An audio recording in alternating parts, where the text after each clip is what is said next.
Subscribe करें हमारे YouTube channel साधना gold को और पाएं वीडियोस सबसे पहले। बेल आइकन दबाना ना भूलें।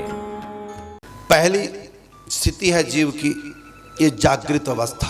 प्रथम अवस्था जागृत अवस्था, जिसमें हम जाग रहे हैं, अनुभव कर रहे हैं, जो भी हम इंद्रियों से अनुभव कर रहे हैं इसको बोलते हैं प्रथम अवस्था। पहली अवस्था है इंद्रियों से जो हम विश्व में रमण कर रहे हैं, संसार को देख रहे हैं, अनुभव कर रहे हैं, सुन रहे हैं, सूंघ रहे हैं, देख रहे हैं, छू रहे हैं, खा रहे हैं, ये सब प्रथम अवस्था है। और दूसरी अवस्था होती है जब हम स्वप्न देख रहे हैं। उस समय ये संसार तो नहीं होता, एक अलग दुनिया, वहाँ भी इंद्रियां काम करती हैं, वहाँ भी हम देखते हैं, सुनते हैं, खाते हैं, सूंघते हैं, लेकिन वो ये नहीं है, अलग दुनिया, वो हमारे अंदर ही है। ये दुनिया बाहर है, वो दुनिया मन के संस्कारों में, वो सूक्ष्म दुनिया, वो मन की से द्वारा निर्मित दुनिया है, उससे दूसरों का कोई मतलब नहीं। तो वो ये दूसरी दुनिया है, दूसरी स्थिति है। पहली जागृत अवस्था, दूसरी स्वप्न अवस्था। अब तीसरी क्या है? जब गहरी नींद में सो जाते हो, वहाँ ना सपने की दुनिया है, मन की दुनिया है, और ना हमारी तन की दुनिया है। वो तीसरी अवस्था तुम्हारी है। उस अवस्था का नाम है सुषुप्ति अवस्था। अब चौथी अवस्था, तीन बता दी, अब चौथी अवस्था जिसको तुरीय अवस्था कहते हैं। चौथी अवस्था को ही तुरीय अवस्था कहते हैं। तो तुरीय अवस्था क्या है? जब तुम ना जाग रहे हैं, संसार देख रहे हैं, और ना स्वप्न में मन की दुनिया देख रहे हैं, और ना गहरी नींद में, क्योंकि गहरी नींद में अज्ञान है, मोह है, वहां भी कारण शरीर में तुम जग रहे होते हो।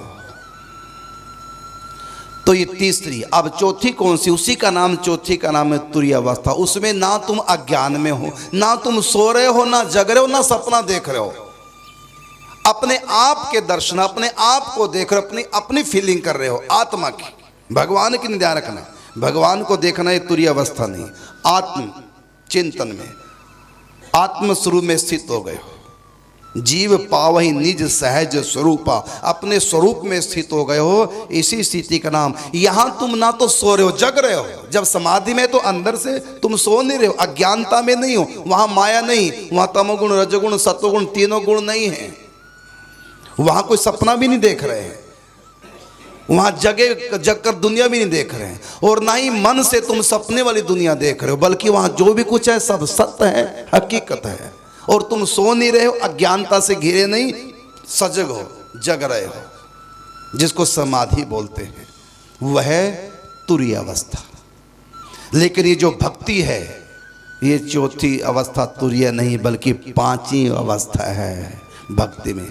इसलिए राधा रानी का एक नाम है जय नमो तुरीय विरक्तिदा। राधा रानी का एक नाम है तुरीय विरक्तिदा। तुरीय अवस्था से भी विरक्ति दे दे। आप देखा होगा अपने, जब ठाकुर जी की बंसी बजी, कई बार सुनोगा ऋषि मुनियों की समाधि टूट गई, मतलब तुरीय अवस्था भी खत्म। मतलब आत्म में जो चिंतन में लीन थे, भूल गए, विस्मृति हो गई, और बंसी सुनने में लग गए। ऋषियों का टूटा ध्यान भक्ति रस में खो गए। ये बंसी भगवान की, ये तुरीय अवस्था से भी विरक्ति दे दे, उसको भी छूट जाए। नहीं तो समाधि में व्यक्ति सब कुछ भूल जाता है, लेकिन समाधि में अपने आप का वो चिंतन, स्वयं का अनुभव होता है, उसको अपने सहज स्वरूप में स्थित होता है। लेकिन जब कन्हैया की बंसी दिखती है, महाराज जनक तो जागृत अवस्था में भी तुरीय अवस्था में पहुंचे थे। मतलब अग्नि में हाथ स्वाहा किया, हाथ जल रहा है, होश ही नहीं, क्योंकि बाहर की होश नहीं, सपना भी नहीं देख रहे हैं और सो भी नहीं रहे हैं। तो कौन सी अवस्था में थे? तुरीय अवस्था में। तो महाराज जनक हर समय तुरीय अवस्था में, चौथी अवस्था में रहते थे। लेकिन जब राम जी को देखा तो चौथी अवस्था भी खत्म, अब पांचवी में पहुंच गए, प्रेम की दुनिया में पहुंच गए, सत्य की दुनिया, परम सत्य की दुनिया में पहुंच गए। इन्हीं भी लोकत अति अनुरागा, बरबस ब्रह्म सुख ही मन त्यागा। वो आत्म सुख, ब्रह्म सुख छोड़ दिया, मन तुरीय अवस्था हट गई। तो साकार भगवान की उपासना में तुरीय अवस्था का भी उल्लंघन हो जाता है। इसलिए ज्ञानातीत है भक्ति, गुणातीत तो ही, ज्ञान गुणातीत है, और भक्ति गुणातीत भी है, और साथ में ज्ञानातीत भी है। ज्ञान से भी आगे भक्ति है, प्रभु प्यार है।